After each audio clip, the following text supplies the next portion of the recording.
Ma sœur a disparu le jour de son mariage. Frères et sœurs, installez-vous confortablement parce que ce que je vais vous raconter aujourd'hui va vous glacer le sang. C'est l'histoire de ma grande sœur Aminata, et je vous jure sur la tête de nos ancêtres que chaque mot que je prononce est la pure vérité. Nous sommes en 2008, dans notre village de Koundara, en Guinée. Ma sœur Aminata avait 24 ans, et elle était la plus belle fille de toute la région. Je ne dis pas ça parce que c'est ma sœur, non. Même les vieilles du village qui sont toujours jalouses des jeunes filles reconnaissaient sa beauté.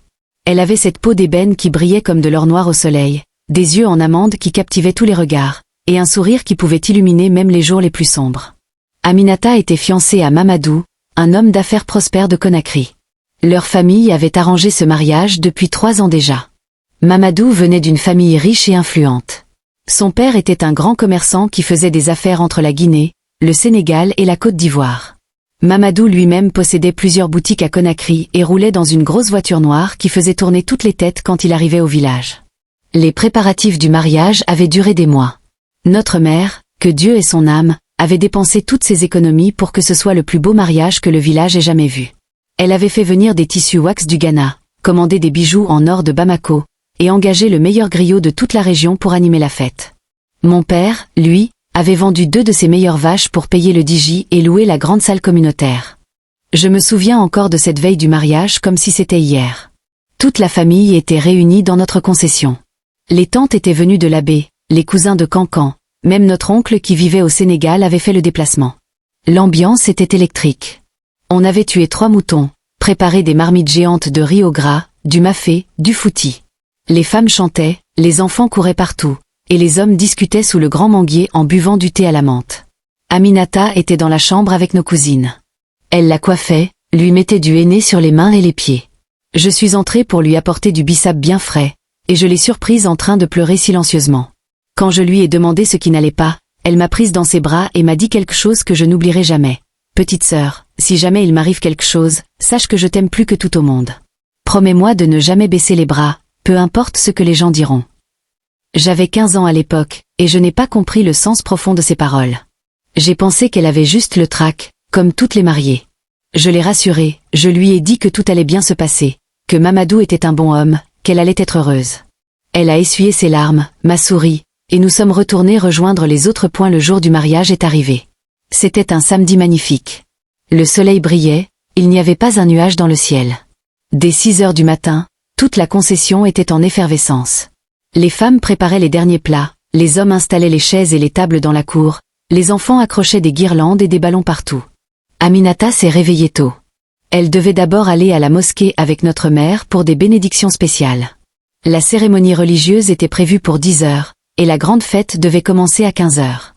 Mamadou et sa famille devaient arriver vers 14 heures dans un convoi de 5 voitures. À 8 heures, Aminata a commencé sa préparation.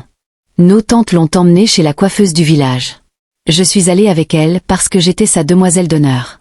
La coiffeuse, tante Mariam, était une artiste. Elle a passé presque 2 heures à créer une coiffure magnifique avec des tresses collées décorées de perles dorées et de fils brillants. Ensuite, nous sommes rentrés à la maison pour qu'Aminata puisse enfiler sa première tenue.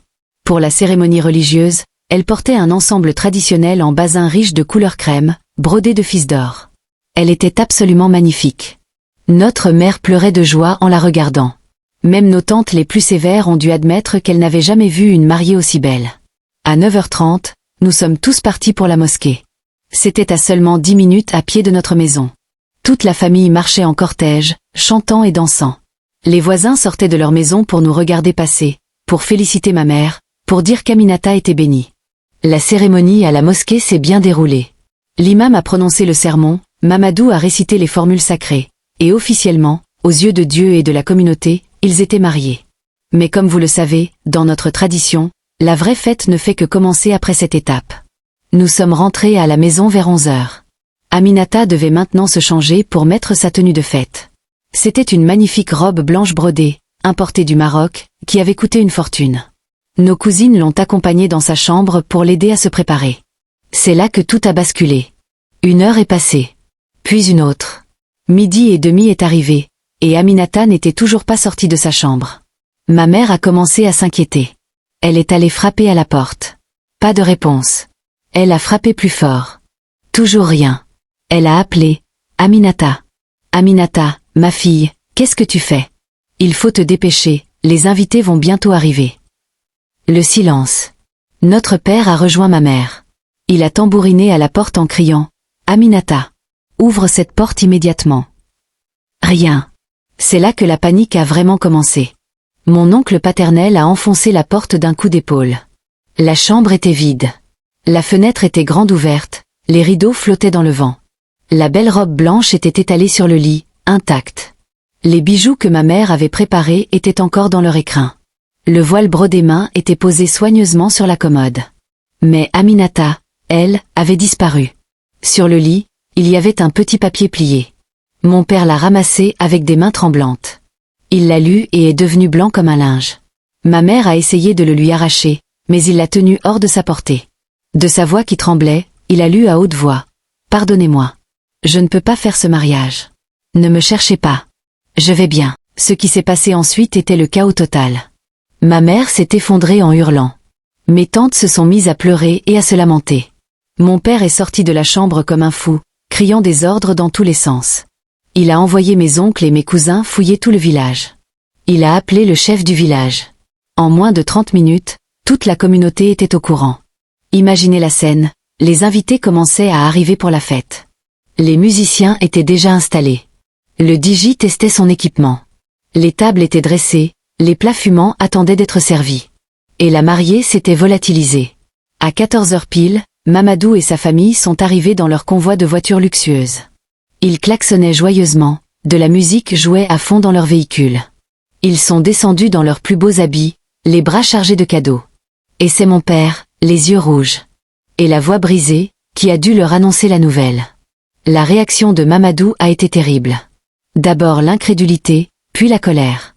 Il a exigé de voir la chambre, de lire le mot. Quand il a lu les quelques lignes qu'Aminata avait laissées, quelque chose dans son regard a changé. Il est devenu dur, froid.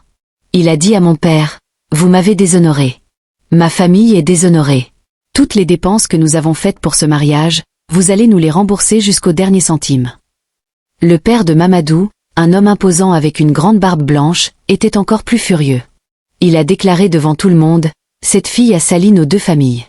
Si elle ose revenir un jour, elle verra ce qu'il en coûte de jouer avec l'honneur des Diallo. » Puis ils sont repartis, laissant derrière eux un silence de mort. Les invités, gênés, ont commencé à partir les uns après les autres. La nourriture préparée avec tant d'amour et d'effort est restée intacte. Les musiciens ont rangé leurs instruments sans avoir joué une seule note. Le plus beau jour de notre famille s'était transformé en notre pire cauchemar. Les jours qui ont suivi ont été les plus sombres de notre vie. Mon père a perdu son statut de notable respecté du village. Les gens chuchotaient sur notre passage. Ma mère ne sortait plus de la maison, elle pleurait jour et nuit. Moi, à 15 ans, je ne comprenais pas comment ma sœur adorée avait pu nous faire ça. Papa a dépensé tout ce qu'il avait pour la rechercher. Il a engagé des gens pour aller à Conakry, à Labé, à Cancan, même jusqu'à Bamako et Dakar. Il a contacté tous les parents éloignés, tous les amis de la famille. Pendant 3 mois, il a passé des annonces à la radio locale. Rien. Aminata s'était évaporée comme de la fumée. Le pire, c'était les rumeurs. Ah, les gens parlent. Dans un village, les langues vont plus vite que le vent. Certains disaient qu'Aminata était partie avec un amant secret. D'autres racontaient qu'elle avait été enlevée par des trafiquants d'êtres humains. Il y avait même des vieilles qui murmuraient qu'elle avait été possédée par un djinn et emportée dans le monde des esprits. La rumeur la plus persistante était qu'elle était partie en Libye pour traverser la Méditerranée et rejoindre l'Europe. Plusieurs jeunes du village avaient tenté cette route dangereuse à l'époque.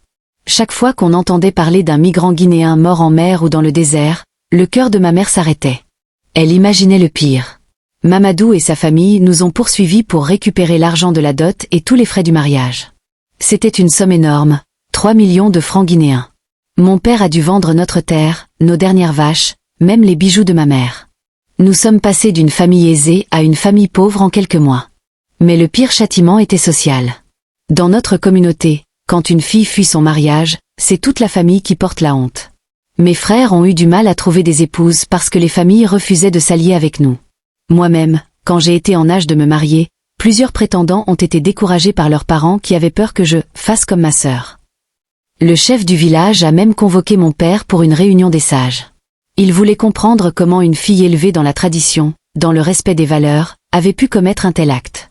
Mon père, humilié, a dû s'expliquer, jurer qu'il avait été un bon père, qu'il ne comprenait pas ce qui s'était passé. Les années ont passé. 1 an, 2 ans, 5 ans. Aucune nouvelle d'Aminata. Ma mère s'est construit un petit hôtel dans un coin de la maison où elle priait pour elle tous les jours. Elle allait voir des marabouts qui lui promettaient que sa fille allait revenir, en échange de sommes d'argent que nous n'avions pas. Papa a vieilli de 10 ans en quelques années. Ses cheveux sont devenus tout blancs. Son dos s'est voûté. Moi, j'étais déchirée. D'un côté, j'aimais ma sœur et elle me manquait terriblement. De l'autre, j'étais en colère contre elle pour ce qu'elle avait fait à notre famille. Parfois, dans mes moments les plus sombres, je me disais que peut-être elle était morte quelque part et que c'était mieux comme ça, parce qu'au moins on pourrait faire notre deuil et tourner la page. J'ai grandi avec ce poids sur mes épaules. Je me suis mariée à 19 ans avec Ibrahima, un homme bon de notre village. Nous avons eu 3 enfants. Ma vie continuait, mais il y avait toujours ce vide, cette question sans réponse. Pourquoi Aminata était-elle partie? En 2015, 7 ans après la disparition, ma mère est tombée gravement malade. Le médecin a dit que c'était son cœur qui lâchait, mais moi je savais que c'était le chagrin qui la tuait lentement. Sur son lit de mort, elle m'a fait promettre de continuer à chercher ma sœur. Trouve-la, elle a murmuré dans un souffle. Trouve ta sœur et dis-lui que je lui pardonne. Dis-lui que je l'aime. Elle est morte sans avoir revu sa fille. L'enterrement de maman a été un moment horrible. Toute la famille était là, sauf Aminata. Mon père pleurait en disant « Ma fille a tué sa mère. Elle a tué sa propre mère avec son égoïsme. » Ces mots m'ont brisé le cœur parce que, quelque part, je savais qu'il avait raison. Après la mort de maman, j'ai essayé de laisser tomber.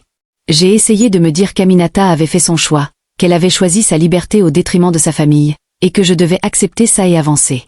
J'ai essayé d'oublier. Mais vous savez quoi? On n'oublie jamais vraiment. La nuit, je rêvais d'elle.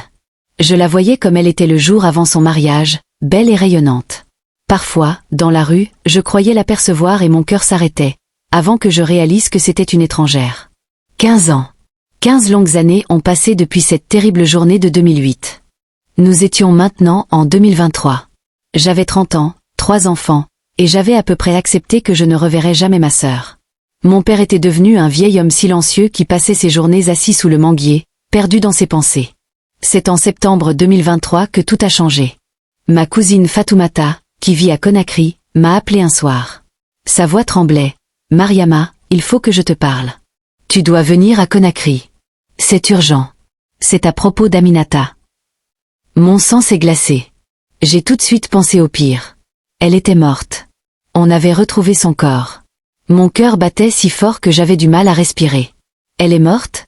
J'ai demandé dans un murmure. « Non. » Fatoumata a répondu. « C'est plus compliqué que ça. Je ne peux pas t'en parler au téléphone. » Le lendemain matin, j'ai pris le premier taxi-brousse pour Conakry.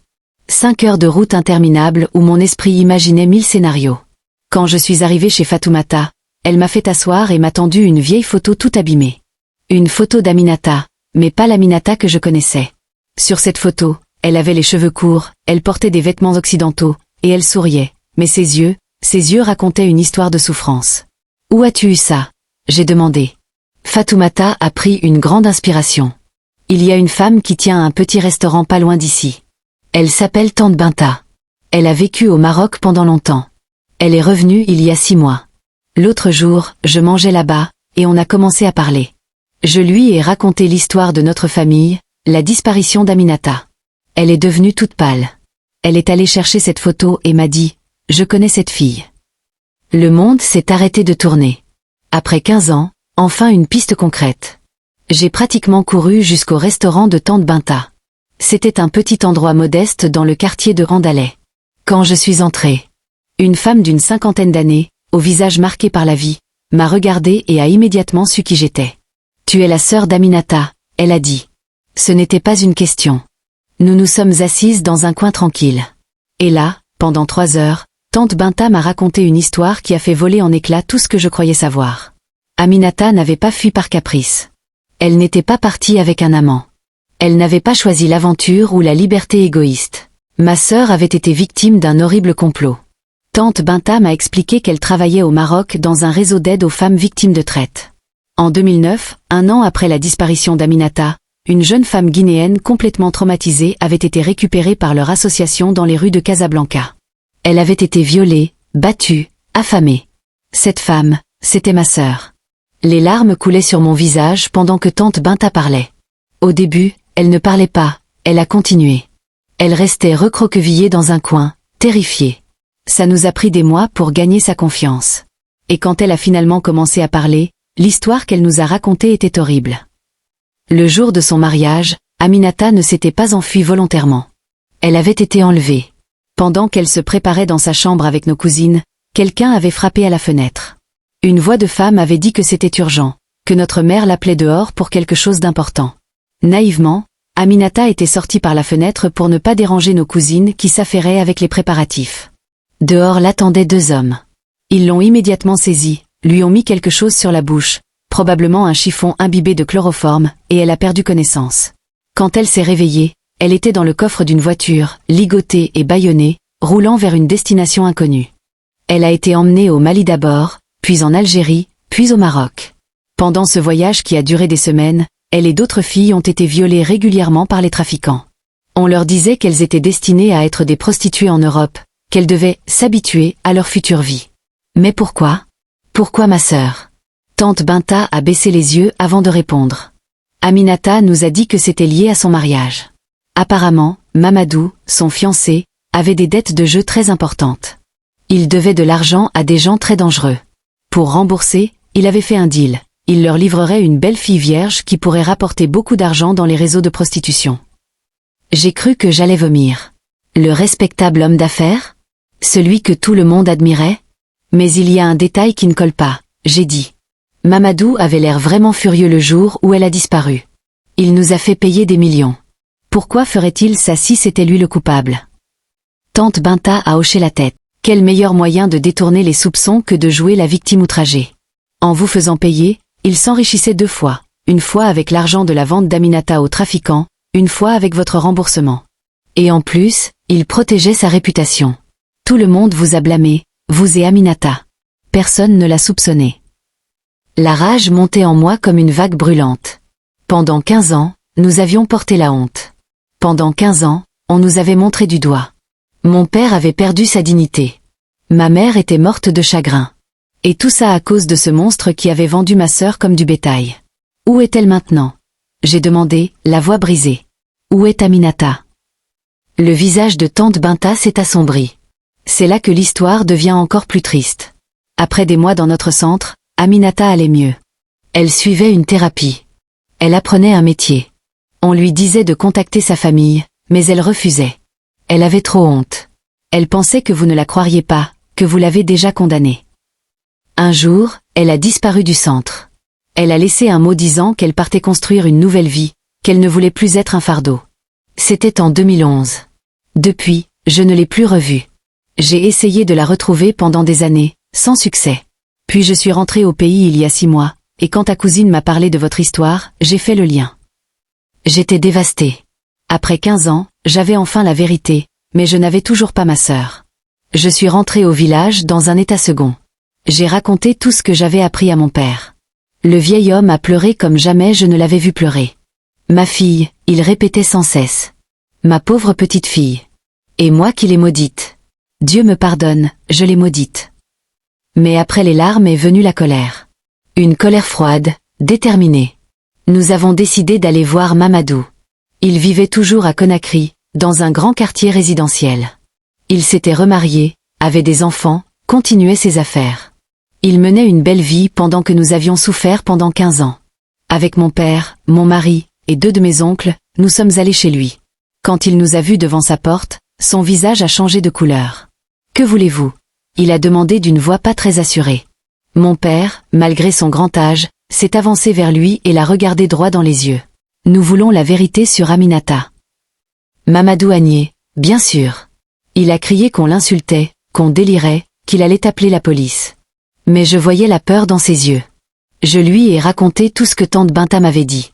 À chaque détail, il pâlissait un peu plus. Finalement, coincé, il a fait une erreur. Il a dit, « Vous n'avez aucune preuve. Cette femme au Maroc a inventé cette histoire. Amenez-moi.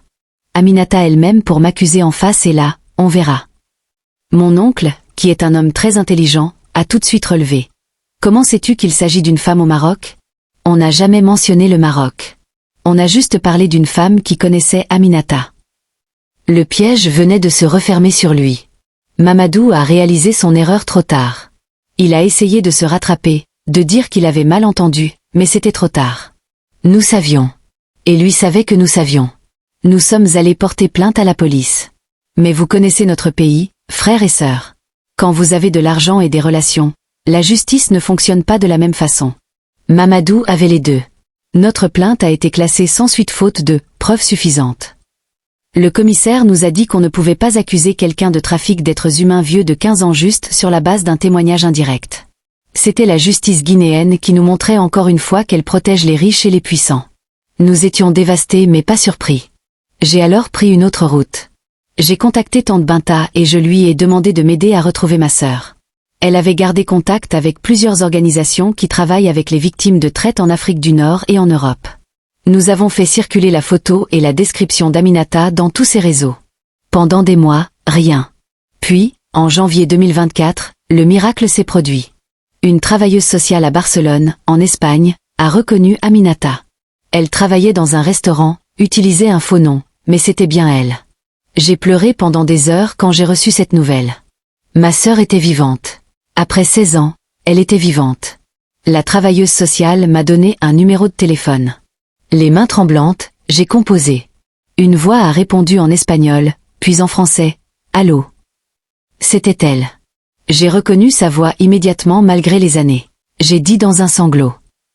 C'est moi, Mariama. C'est ta petite sœur.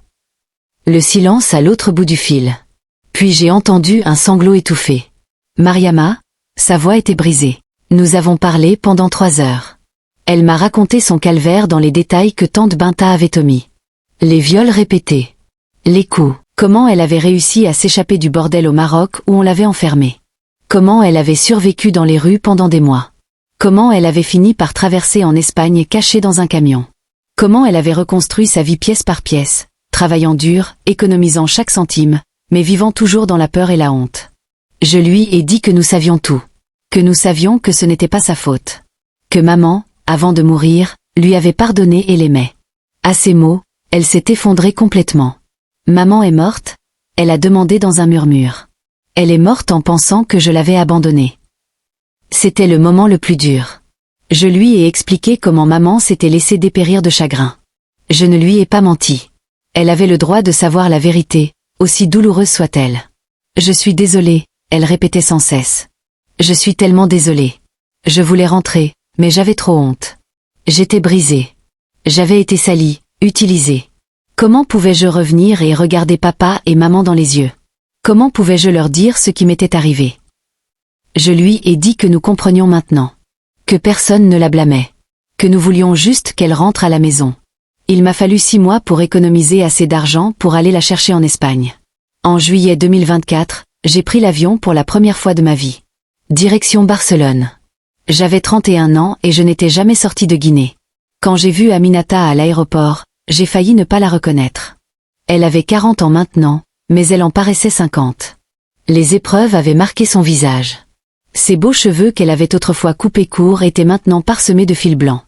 Mais ses yeux étaient les mêmes. Nous sommes tombés dans les bras l'une de l'autre et nous avons pleuré. Pleuré pour toutes ces années perdues. Pleuré pour notre mère qui n'était plus là. Pleurer pour notre innocence volée. Pleurer pour tout le mal que Mamadou nous avait fait.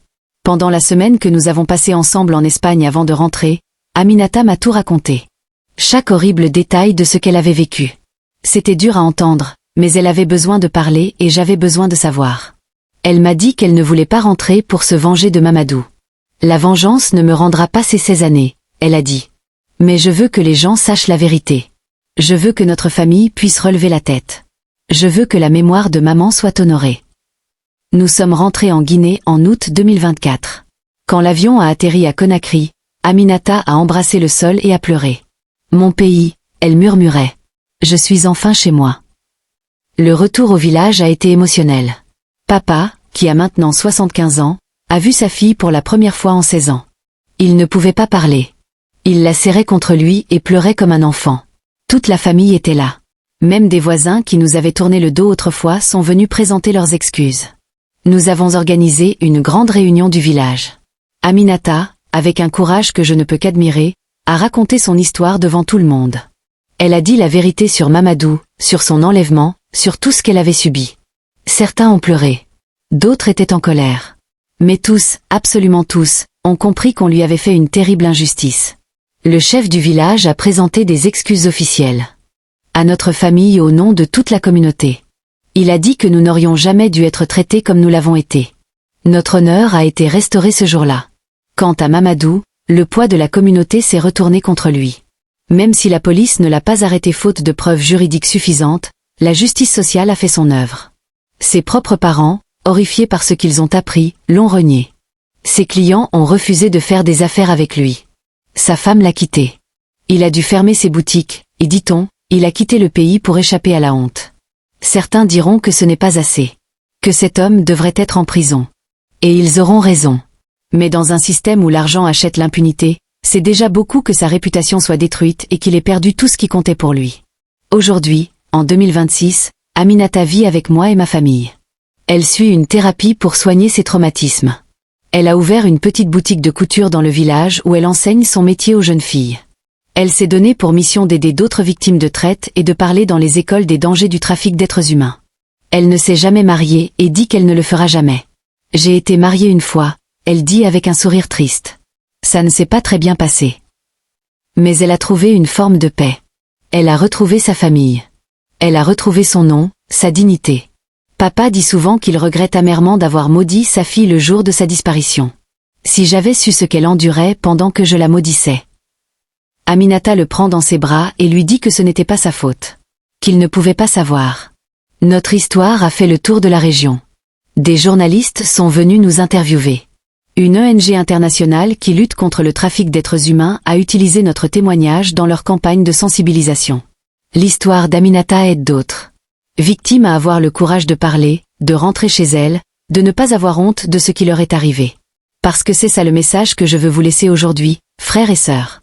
Si vous connaissez quelqu'un qui a disparu dans des circonstances suspectes, ne jugez pas trop vite. Ne condamnez pas sans savoir. Derrière chaque disparition, il peut y avoir une histoire horrible de violence et d'exploitation. Et si vous êtes vous-même une victime, si vous avez fui une situation horrible et que vous avez peur de rentrer par honte, sachez que ce n'est pas votre faute. Vous n'avez pas à porter le poids de ce que d'autres vous ont fait. Votre famille vous aime. Votre famille vous attend. Ma sœur a perdu 16 ans de sa vie à cause d'un homme mauvais. 16 ans de souffrance, d'errance, de honte. Mais elle est revenue. Elle est survivante. Elle est forte. Et tous les jours, en la voyant sourire malgré tout ce qu'elle a vécu, je me dis que l'amour familial et la vérité sont plus forts que le mal. Voilà notre histoire.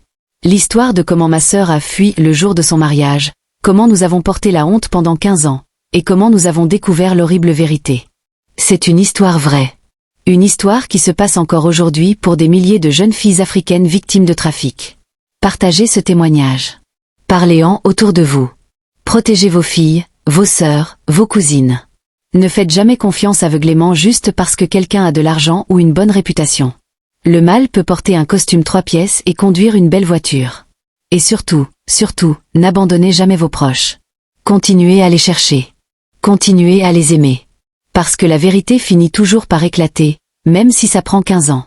Que Dieu protège nos familles. Que Dieu protège nos filles. Et que justice soit rendue à toutes les Aminatas de ce monde.